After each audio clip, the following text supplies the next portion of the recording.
Monkeypox పై తెలంగాణ సర్కార్ focus పెంచింది. ప్రపంచవ్యాప్తంగా కేసుల సంఖ్య పెరుగుతుండటంతో ముందు జాగ్రత్తలు తీసుకోవాలని కేంద్రం సూచించింది. ఈ క్రమంలో తెలంగాణ ఆరోగ్య శాఖ మంత్రి దామోదర్ రాజనరసింహ సమీక్షా సమావేశాన్ని నిర్వహించారు. మంకీపాక్స్ నివారణకు తీసుకోవాల్సిన ముందస్తు చర్యలపై చర్చించారు.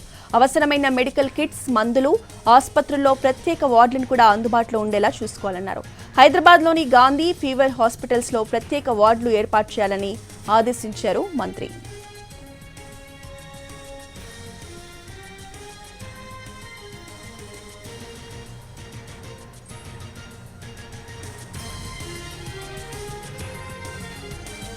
మంకీపాక్స్ పై తెలంగాణ సర్కార్ ఫోకస్ పెట్టింది. ప్రపంచవ్యాప్తంగా కేసుల సంఖ్య పెరుగుతుండటంతో ముందు జాగ్రత్తలు తీసుకోవాలని కేంద్రం సూచించింది.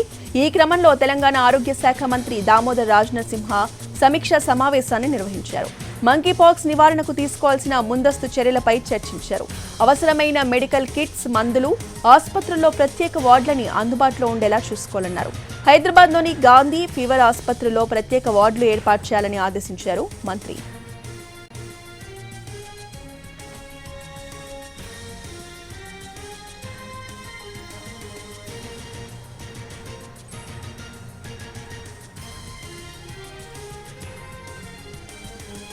తెలంగాణ ఆరోగ్య శాఖ మంత్రి దామోదర్ రాజనరసింహ సమీక్షా సమావేశానికి సంబంధించిన పూర్తి అప్డేట్స్ ని మా ప్రతినిధి సుధీర్ అందిస్తారు. సుధీర్, అప్రమైందని చెప్పవచ్చు. ఈరోజు సచివాలయంలో వైద్య ఆరోగ్య శాఖ మంత్రి దామోదర్ రాజనరసింహ అధ్యక్షతన ఉన్నత స్థాయి సమీక్షా సమావేశం అయితే జరిగింది. ఈ సమావేశానికి వైద్య శాఖ ఉన్నతాధికారులందరూ కూడా ఈ సమావేశానికి హాజరయ్యారు. ముఖ్యంగా ఢిల్లీ కావచ్చు, కేరళ కావచ్చు, ఆ రెండు రాష్ట్రాల్లో దాదాపు 15 చొప్పున కేసులు అయితే నమోదయ్యాయి. వీటికి సంబంధించి ఇప్పటికే రాష్ట్ర వ్యాప్తంగా కూడా పూర్తి స్థాయిలో అప్రమత్తంగా ఉండాలని చెప్పేసి వైద్య ఆరోగ్య శాఖ అధికారులను కూడా మంత్రి దామోదర్ రాజనరసింహ అప్రమత్తం చేసిన పరిస్థితి అయితే కనిపిస్తుంది. మన రాష్ట్రంలో ఇప్పటివరకు ఒక్క కేసు కూడా నమోదైతే కాలేదు.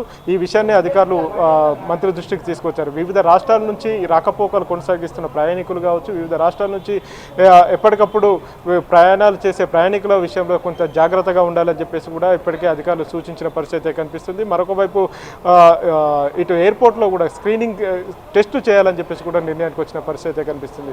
అయితే హైదరాబాద్లోని గాంధీ ఆసుపత్రి, అదేవిధంగా ఫీవర్ ఆసుపత్రి, ఈ రెండు ఆసుపత్రుల్లో ప్రస్తుతానికి ప్రత్యేక వార్డులను కూడా ఏర్పాటు చేయాలని చెప్పేసి అయితే మంత్రి ఆదేశించారు. రాష్ట్రంలోని అన్ని ప్రభుత్వ ఆసుపత్రుల్లో కూడా ప్రత్యేక వార్డులను ఏర్పాటు చేసి వారికి కావాల్సిన వాటి నివారణ, మంకీపాక్స్ నివారణకు కావాల్సిన మందులు కావచ్చు, ఇతర పదార్థాలన్నీ కూడా అందుబాటులో పెట్టాలని చెప్పేసి కూడా ఇతర కిట్స్ను అందుబాటులో పెట్టాలని చెప్పేసి మంత్రి సూచించడం జరిగింది. అయితే ఈ విషయంలో ఎట్టి పరిస్థితుల్లో కూడా నిర్లక్ష్యంగా ఉండొద్దని చెప్పేసి చెప్పడం జరిగింది. గతంలో వచ్చిన ఏవైతే వ్యాధులు ఉన్నాయో ఆ వ్యాధుల విషయంలో ఇది కరోనా వైరస్ కావచ్చు, ఆ తర్వాత వచ్చిన ఇతర వ్యాధులు ఏవైతే ఉన్నాయో అవి కూడా ఒకరి నుంచి ఇంకొకరికి సోకడం జరిగింది. ఇప్పుడు మంకీపాక్స్ కూడా అలాంటి సిచ్యువేషనే కనిపిస్తుంది. ఒకరి నుంచి మరొకరికి సోకే ప్రమాదం ఉన్నది కాబట్టి ఎట్టి పరిస్థితుల్లో ఒక కేసు వచ్చినా కానీ, అనుమానాలు ఉన్నా కానీ వెంటనే వారికి స్క్రీనింగ్ టెస్ట్ నిర్వహించాలని చెప్పేసి కూడా తెలంగాణ ప్రభుత్వం ఉన్నతాధికారులను ఆదేశించడం జరిగింది. ఈ విషయంలో వైద్య ఆరోగ్య శాఖ పూర్తి స్థాయిలో అప్రమత్తంగా ఉందని చెప్పేసి మంత్రి దామోదర్ రాజనరసింహ చెప్పడం జరిగింది. రాష్ట్ర ప్రజలు కూడా ఎప్పటికప్పుడు అప్రమత్తంగా ఉండాలని చెప్పేసి అందరినీ అప్రమత్తం చేసే ప్రయత్నం అయితే తెలంగాణ రాష్ట్ర ప్రభుత్వం చేస్తుంది. ఇతర రాష్ట్రాలతో కోఆర్డినేట్ చేసుకుంటూ దేశంలో వచ్చిన కేసులు కావచ్చు, పాజిటివ్ కేసులు ఏవైతే ఉన్నాయో ఇటు ఢిల్లీ కావచ్చు, కేరళ కావచ్చు, ఎందుకంటే ఢిల్లీ నుంచి కూడా ఎప్పటికప్పుడు రాకపోకలు కొనసాగుతూనే ఉంటాయి. చాలామంది హైదరాబాద్ నుంచి ఢిల్లీకి వెళ్తుంటారు, అదేవిధంగా కేరళకు కూడా వెళ్తుంటారు. కాబట్టి అక్కడి నుంచి వస్తున్న వ్యక్తులు ఎవరైతే ఉన్నారో, ప్రయాణికులు ఎవరైతే ఉన్నారో వారిని పూర్తి స్థాయిలో స్క్రీనింగ్ చేయాలని చెప్పేసి కూడా సూచించడం జరిగింది. ఈ నేపథ్యంలోనే రాష్ట్రంలో ఉన్న అన్ని ఆసుపత్రులను, వైద్యులను కూడా అప్రమత్తం చేశారు. అన్ని కిట్స్ అందుబాటులో పెట్టుకోవాలి, వాటికి కావాల్సిన మందులు ఏవైతే ఉంటాయో, టాబ్లెట్స్ ఏవైతే ఉంటాయో వాటిని ఎప్పటికప్పుడు అప్డేట్ చేసుకుంటూ ఉండాలని చెప్పేసి కూడా సూచించిన పరిస్థితి అయితే కనిపిస్తుంది. Roja. Right, thank you Sudheer.